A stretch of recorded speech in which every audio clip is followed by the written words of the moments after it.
Hello বন্ধুরা, আশা করি সবাই ভালো আছো। আশা করি যাদের যাদের মিসলিনিয়াস মেন্স 2023 এর মেন এক্সাম ছিল সকলের পরীক্ষা ভালো হয়েছে। আজ অনেকের অনুরোধে আমি মিসলিনিয়াস মেন্সের 2023 এর expected cut off for personality test এটা নিয়ে আলোচনা করব।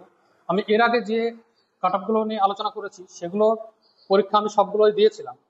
সেই হিসাবে একজন ক্যান্ডিডেট হিসাবে নিজে থেকে সেটা পরীক্ষার হলে বসে সেই পরীক্ষার প্রশ্নপত্রের ধরন বা টাফনেস যেটা হয় সেটা যতটা অনুভব করা যায় সেটা বাইরে থেকে অতটা অনুভব করা যায় না।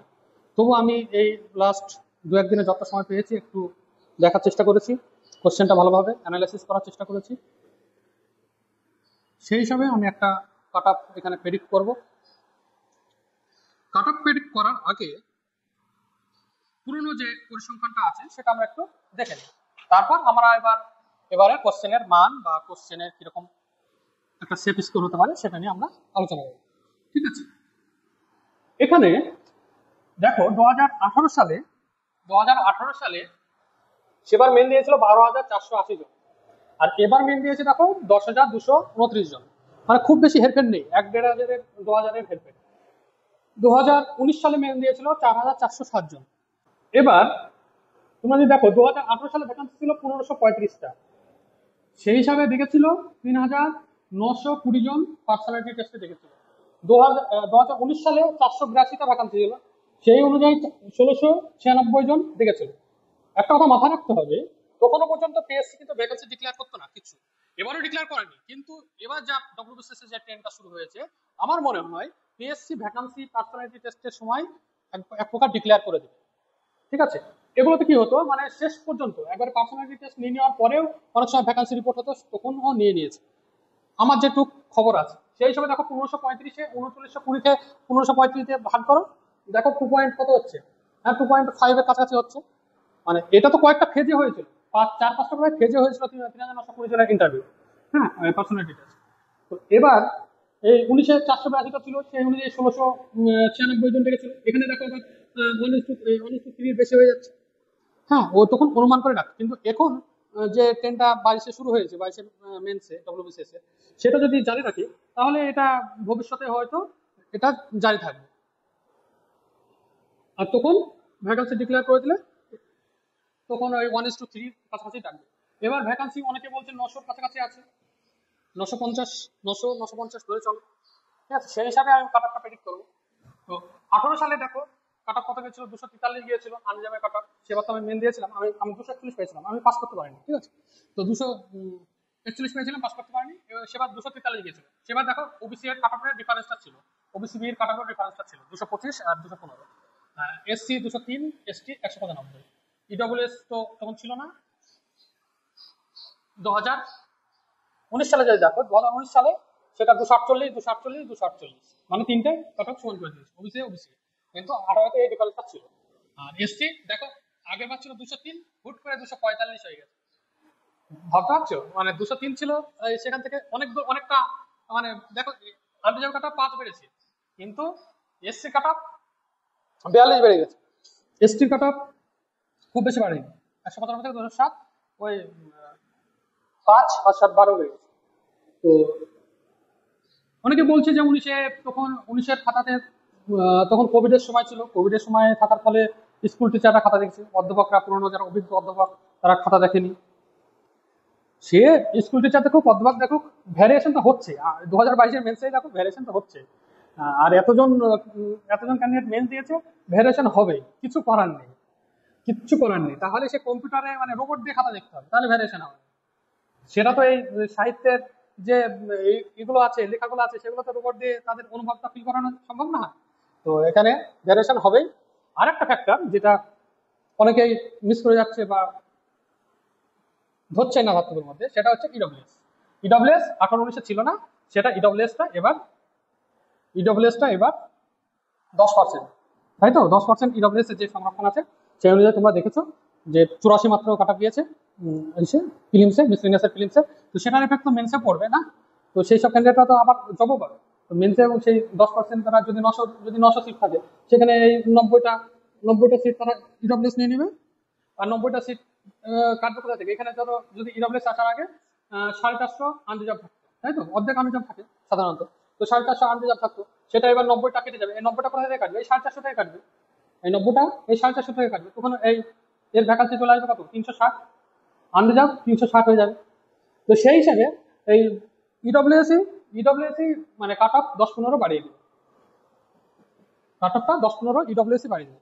আমি সেই হিসাবে কাট অফটা একটু আমি অ্যানালাইসিস করছি, প্রেডিক্ট করছি। যদি প্রথমে ইংলিশ থেকে আসি, কঠিন যেটা আমাদের কাছে সচরাচর, সেটা থেকে আসি। ইংলিশে দেখো, এবারে দেখো, আমার মনে হয় মিসলেনিয়াসের কোশ্চেন ডব্লিউবিসিএস থেকে বেশি ভালো স্ট্যান্ডার্ড, কারণ এখানে দেখো দুটো ট্রান্সলেশন থাকে, দুটো ট্রান্সলেশন, একটা রিপোর্ট, আবার গ্রামার পোর্শন, দুটো ট্রান্সলেশন। এই একটা এখানে যে দুটো ট্রান্সলেশন আছে, এরই একটা ট্রান্সলেশন যদি ডব্লিউবিসিএস থাকতো ওই একই মার্ক থাকতো, 40 মার্ক থাকতো, কিন্তু এখানে 20 মার্ক। হ্যাঁ, অনেকগুলো কঠিন কঠিন শব্দ থাকে যেগুলো বাংলা করা বা ইংলিশ করা সেগুলো অনেকটা টাফ হয়ে যায়, কিন্তু এবার সেই হিসাবে মানে এই অল্প সময়ের মধ্যে সেই সবগুলো মনে আনা, যারা এক্সপার্ট, যারা ধরো বাংলা ইংলিশে এক্সপার্ট, তাদের কথা, তারা এক্সেপশনাল, তাদের কথা বাদ দাও। তো এবার যারা মিডিওকার স্টুডেন্ট, হ্যাঁ আমার মতো মিডিওকার স্টুডেন্ট, তো তারা এই তখন এই পরীক্ষার হলে বসে বসে ভাববে না লিখবে, এটা একটা প্রবলেম হয়ে যায়। আর টপিক যদি আনকমন টপিক পড়ে যায়, সেখানেও একটা ওই ভাবার বিষয়টা চলে আসে। যদি তোমার মানে যেগুলো নিয়ে প্রস্তুতি নিয়ে গেছো সেসব টপিকের মধ্যে পড়ে যায়, তাহলে তো একবার লেজ ছক্কা হাঁকিয়ে দিয়ে চলে আসবে। কিন্তু যদি না পড়ে, তাহলে ওই ভাবার বিষয়টা চলে আসে, আবার ভেবে কতটা লিখতে পারবে সেটাও একটা ব্যাপার হয়ে যায় অল্প সময়ের মধ্যে। তো আমি কথা বলেছি, অনেকে আছে যারা ওই একটা দুটো টপিক মিস করে গেছে। হ্যাঁ, জিএস পেপারের একটা টপিক এমএসএমই যেটা ছিল সেটা মিস করে গেছে। তো সেই হিসাবে তো সেই হিসাবে এখানে ইংলিশটা যদি শুরু করি, ইংলিশে দেখো দুটো ট্রান্সলেশন আছে, এখানে আমি 18 থেকে 20 মার্ক ধরছি, 18 মার্ক ধরছি, ঠিক আছে? দুটো ট্রান্সলেশন, অনেক কিছু শব্দ আছে কঠিন যেগুলো বাংলা থেকে ইংলিশ করা আমাদের সচরাচর জানা নেই। পেসেজটা কঠিন, অনেকটাই লম্বা, এত লম্বা মানে পেসেজ 40 মার্ক আছে, ঠিক আছে, কিন্তু তোমাকে তো একটা সময় নির্দিষ্ট আছে, 1.5 ঘন্টা টাইম। তো সেখানে তোমাকে প্র্যাকটিস করতে হবে, সেখানে তোমাকে পড়ে, পেসিসটা একবার পড়ে হয় না, 2-3 বার পড়ে তারপরে তোমাকে সারাংশটা লিখা হয়। তো সেই হিসাবে এখানে একটা টাফ পেসি বলা যেতে পারে, তবু আমি 18 মার্ক ধরলাম। তারপর যে ট্রাভেল নিয়ে রিপোর্টটা ছিল, রিপোর্টটা ওই রকমই আমি 16 থেকে 18 মার্ক ধরলাম।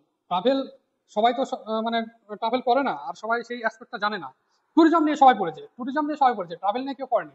এবার যে মানে পরীক্ষার মানে ঠান্ডা ঘরে বসে বলা যায় অনেক কিছু, যে এটা তো কমন টপিক বা এটা এই আঙ্গিকে লেখা যায়, এসব বলা যায়, কিন্তু পরীক্ষার্থীরা, সেই বছরের পরীক্ষার্থীরা কোন কোন ট্রেন্ডে প্রিপারেশন নিয়েছে সেটা একটা বড় ব্যাপার।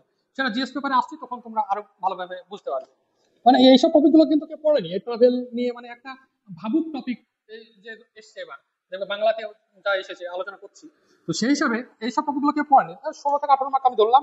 আর এটাও এসেছে বা শূন্যস্থান পূরণ এসেছে, সেগুলো না হয় শূন্যস্থান পূরণটা না হয় তুমি যে অপশনগুলো আছে সেগুলো থেকে তুমি ওয়ার্ড আউট করে তবু করতে পারবে, বা জানা থাকলে করতে পারবে। কিন্তু এখানে ইডিওমেটিক ফ্রেজ মানে সেটা মানে লিখতে হবে, তার সঙ্গে সঙ্গে তোমাকে সেটার একটা মিনিংফুল সেন্টেন্স করতে হবে। এই ক্ষেত্রে গিয়ে অনেকে মানে সে ভাবতে গিয়ে টাইম চলে যাবে, বা লিখে আসতে পারবে কিন্তু ঠিকঠাক হয়তো লিখে আসতে পারবে না। তো সেই হিসাবে ওভারঅল আমি এখানে 14 মার্ক ধরলাম। তো এখানে কত দাঁড়াচ্ছে?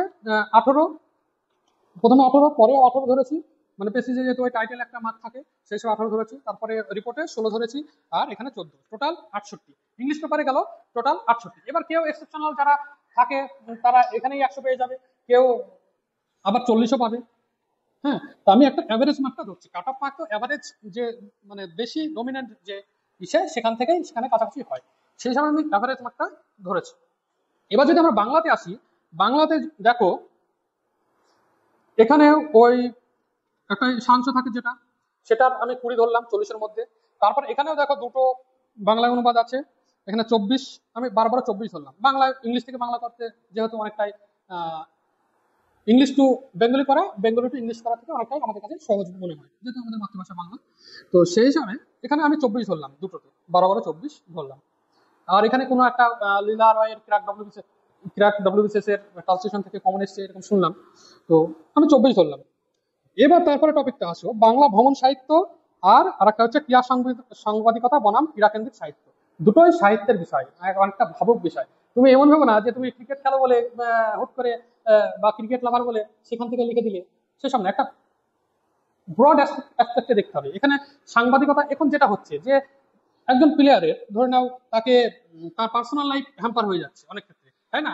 তার উপর মানসিক চাপ হচ্ছে, তার কোনো একটা খেলায় খারাপ পারফরমেন্স করলে তার উপরে সোশ্যাল মিডিয়া, তারপরে এই সাংবাদিকতার দিক থেকে সব দিক থেকে একটা মানসিক চাপ চলে আসছে। তারপরে তার সে পার্সোনাল লাইফে কোথায় কি করছে সেসব নিয়ে অনেক সময় সাংবাদিকরা রিপোর্ট করে দিচ্ছে, দিয়ে কি হচ্ছে তাদের খেলায় তাদের কনসেন্ট্রেশনে তারা একটা মানসিক অবসাদে ভুগছে, তার ফলে তারা ঠিকঠাক কনসেন্ট্রেট করতে পারছে না, তারপরে সেটাই খেলায় ঠিকঠাক পারফর্ম হচ্ছে না। তারপরে আমাদের খেলার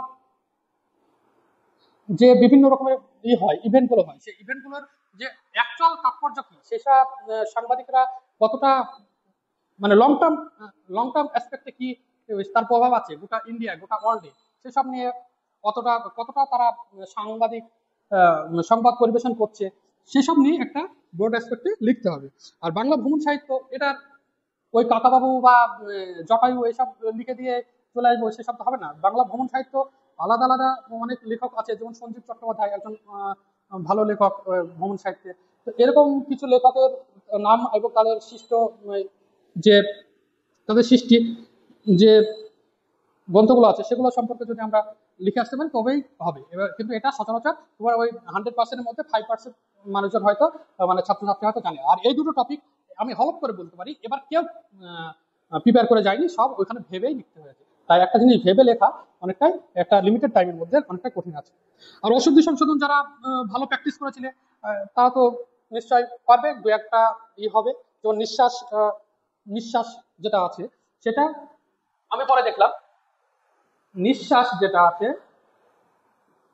এটা বাংলা একাডেমির পুরনো যে বাঁধানবিধি বাংলা একাডেমির, সেটাতে এই নিঃশ্বাসটা আছে। আর এখন যেটা আমরা আমরা সবাই জানি নিঃশ্বাস মানে যেটা দিয়েছে সেটা হচ্ছে নতুন বানানবিধিতে আছে। এবার পিএসসি কোনটা নেবে, পিএসসি হয়তো এটা নিয়ে এটা এটা এটা সঠিকভাবে হয়তো কোশ্চেনটা করেছে বা ভুল হয়েছে কোশ্চেনটা, সেটা নিশ্চয়ই পিএসসি পরে ক্লারিফাই করবে।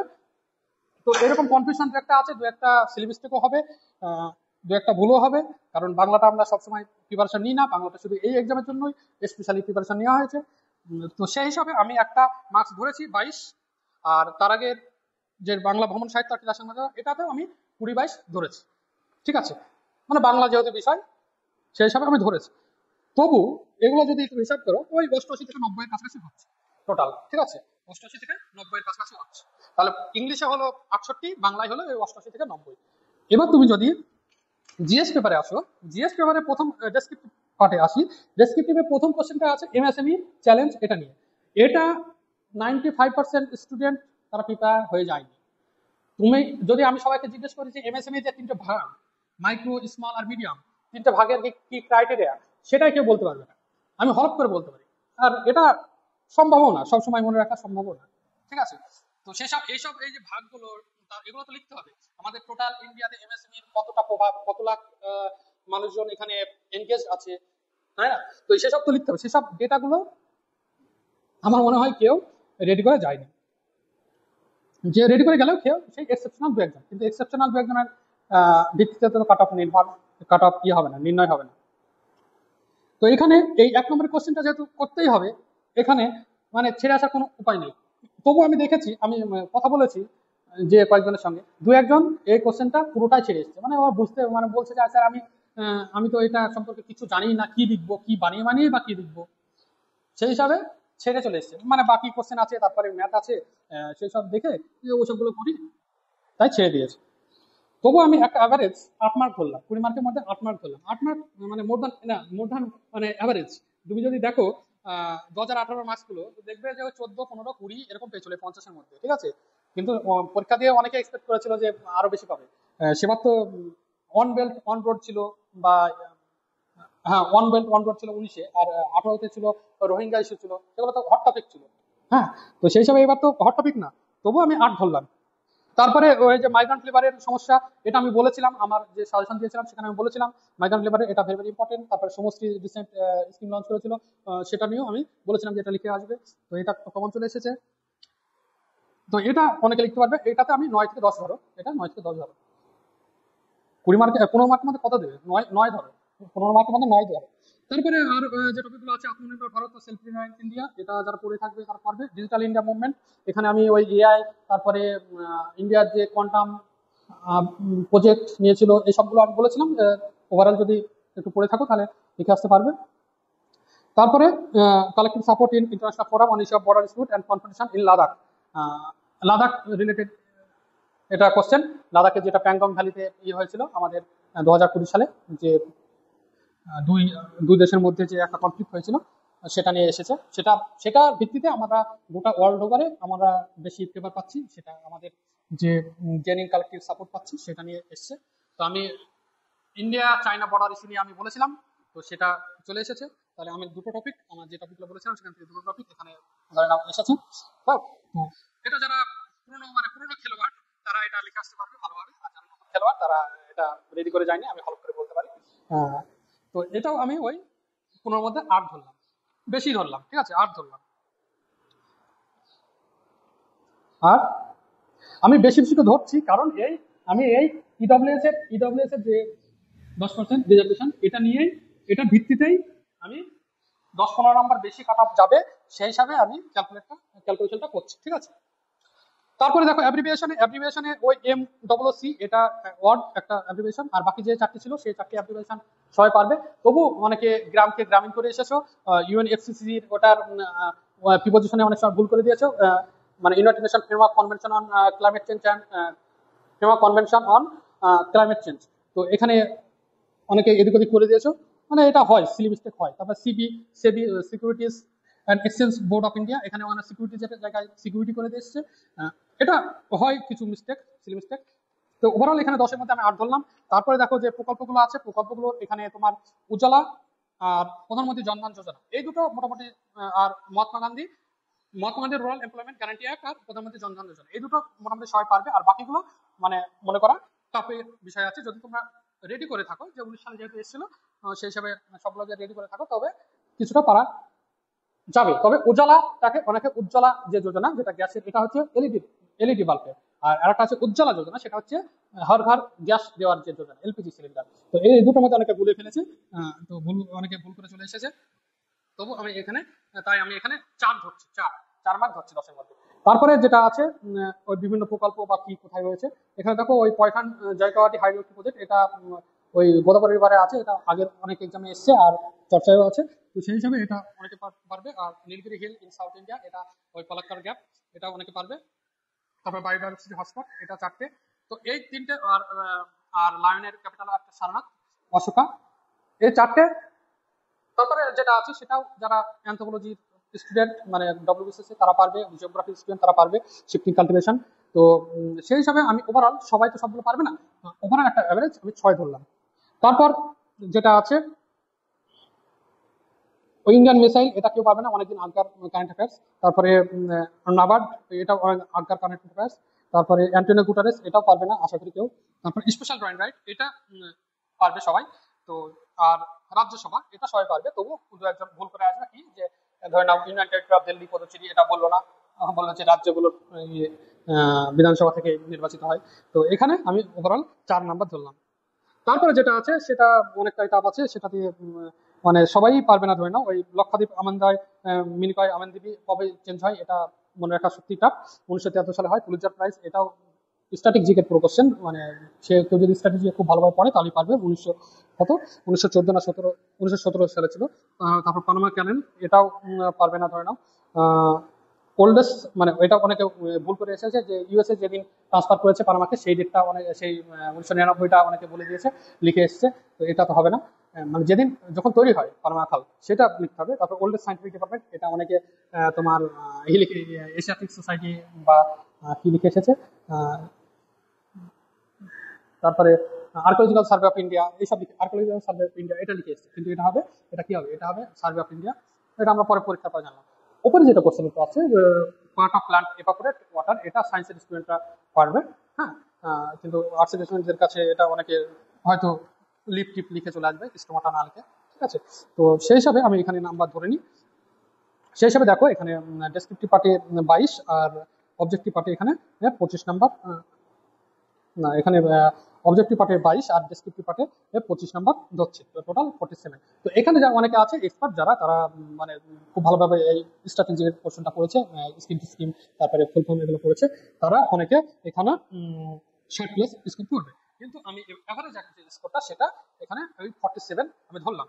তো সেই হিসাবে এখানে তুমি যদি হিসাব করো, তাহলে এখানে তুমি যদি আর এরপরে যেটা আছে ম্যাথ জিআই, ম্যাথ অ্যারিথমেটিক যেটা আছে, অ্যারিথমেটিকে কি বলছে, অ্যারিথমেটিকে তোমার দেখবে দুটো চ্যাপ্টার থেকে বেশিরভাগ question, simple interest and compound interest and profit and loss. তো সেই হিসাবে এই দুটো চ্যাপ্টার যেহেতু ডোমিনেন্ট করছে, অনেকে স্টুডেন্ট আছে যারা হয়তো সিম্পলি কম্পাউন্ড ইন্টারেস্ট এই চ্যাপ্টারটা তাদের ভালো লাগে না বা তারা ভালো পারে না, বা প্রফিট অ্যান্ড লস এই চ্যাপ্টারটা তাদের ভালো লাগে না, তারা ভালোভাবে পারে না। তো সেই হিসাবে তারা পরীক্ষার হলে সব কোশ্চেনগুলো অ্যান্সার করে আসা, মানে 10টা ঠিকঠাক মানে স্টেপ জাম্প না করে অ্যান্সার করে আসা, আর একটু কঠিনই আছে, আর এটা একটু লেন্দিও হয়েছে। তোমরা যদি আমি সবার সঙ্গে কথা বলেছি আর অ্যানালাইসিস যেটুকু করেছি, তো সেই হিসাবে এখানে 40 মার্ক অ্যাভারেজ ধরো, ঠিক আছে, 40 মার্ক অ্যাভারেজ ধরো। অনেকে আছে 50-50 তুলেছে, আমার খবর আছে, আমার বন্ধু বান্ধবদের মধ্যে আছে, আমার স্টুডেন্টদের মধ্যে আছে, ঠিক আছে।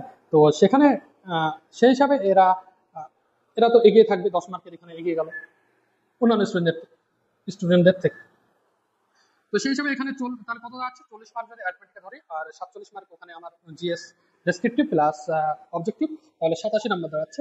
আর আগের যে দুটোতে, একটাতে বাংলাতে আমি 88 ধরেছিলাম, আর ইংলিশে 88, 68 প্লাস 87 243, ঠিক আছে, 243 নাম্বার এখানে আমার 243 নাম্বার আমার মনে হচ্ছে যে আনরিজার্ভের কাট অফ এই 243 নাম্বার, যেহেতু আমি কাউন্ট করছি 240 থেকে 45 যাবে। একইভাবে ওবিসি বি তো এখন সমান করে দিচ্ছে, এই দুটো হয়তো সমানই থাকবে। এসসির কাট অফটা হয়তো আরেকটু কম যাবে, 225 থেকে 30 ধরো, আর এসটির কাট অফটা ওই 200 কত, ওই 210-এর কাছাকাছি ধরো, হ্যাঁ। আর আর ইডব্লিউএস এর কাট অফটা এই দুটোর মাঝামাঝি থাকবে। তোমরা যদি প্রিলিমসের রেজাল্টটা দেখে থাকো, আমার মনে হয় ওই 220-এর আশেপাশে থাকবে ইডব্লিউএস এর কাট অফটা, বা তারও কম যেতে পারে, 220 আশপাশে থাকবে বা তারও কম যেতে পারে। এই নাম্বারটা আমি 240 থেকে 45 ধরলাম, এতে অনেকের রাগ হবে, অনেকের বিরাগ ভাজন হবে, ভাবো যে হ্যাঁ পরীক্ষার হলে না বসে দূর থেকে কাটা বলে দেওয়া অনেক সহজ। ভাই বা বোন, ঠিক আছে, আমি এটা 230-এর কাছাকাছি রাখতাম, 230-এর কাছাকাছি রাখতাম, ঠিক আছে।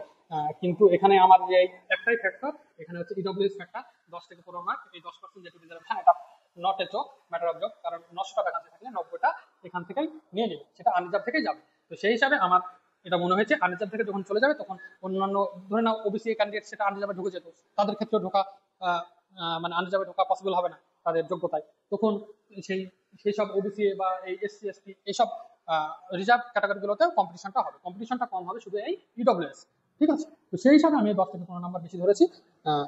এটা পরীক্ষা যখন রেজাল্ট বেরোবে তখন মিলিয়ে নিও। এবার হচ্ছে তোমার যদি বাংলা ইংরেজি নাম্বারটা ঝেড়ে দেয় সব জায়গায়, তাহলে কাট অফ বেশি যাবে। আর যদি বাংলা ইংরেজি নাম্বারটা আরো মানে স্ট্রিক্টলি আরো কম করে দেয়, যে অনেক বছর হলে আমরা ভালো নাম্বার দিলাম বাংলা ইংরেজিতে, এবার থেকে নতুন পলিসি চালু হলো যে নাম্বার কম দিব, তো সেই হিসাবে তখন কমে যাবে। এটা একটা সিম্পল লজিক।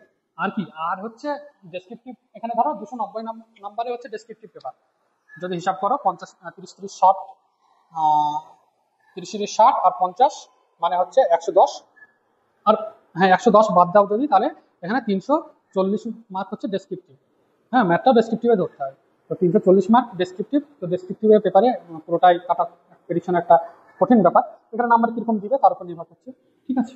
আর তবে যারা ইন্টারভিউ ডাকতে হবে তাদের ক্ষেত্রে একটা ভালো সুযোগ থাকবে জব পাওয়ার, কারণ ডব্লিউবিসিএস গ্রুপ ডিতে এবার 322টা নিচ্ছে, সেটা হচ্ছে সেম এই মিসলিনিয়াসের, মানে যেটা হাইয়েস্ট মিসলিনিয়াসের যে 2-3টা গ্রেড আছে তার ক্ষেত্রে যে হাইয়েস্ট গ্রেড আছে সেই গ্রেডের সমতুল্য হচ্ছে ডব্লিউবিসিএস গ্রুপ ডি। তো সেখানে যেহেতু 322 জন নিচ্ছে, সেখানে ধরো সব ফ্রেশ ক্যান্ডিডেটরাই ঢুকবে মোটামুটি, মানে গ্রুপ ডির ইসে, তো সেসব ক্যান্ডিডেটরা এইখানে হয়তো মেন দিবে, তো তারাও ডাক পাবে, তখন তারা এই পিটিতে যাবে না। তারপরে গ্রুপ সিতে অনেকে ধরো পেয়ে যাবে, সেটা রেজাল্ট বের করলো না, এখানেও ওই 60-70-80 জন, 60 থেকে 80 জন ধরে নাও মেন্স দিয়েছে আমার যেটা ধারণা, তো সেখানে মানে যারা পেয়ে যাবে সেসবই 50 থেকে 60 জন তারা মেল দিবে, এবং তার ভেতরে 20 থেকে 30 জন ডাকু পাবে, তো সেসব ক্যান্ডিডেটটাও ধরে নাও যাবে না ইন্টারভিউ দিতে।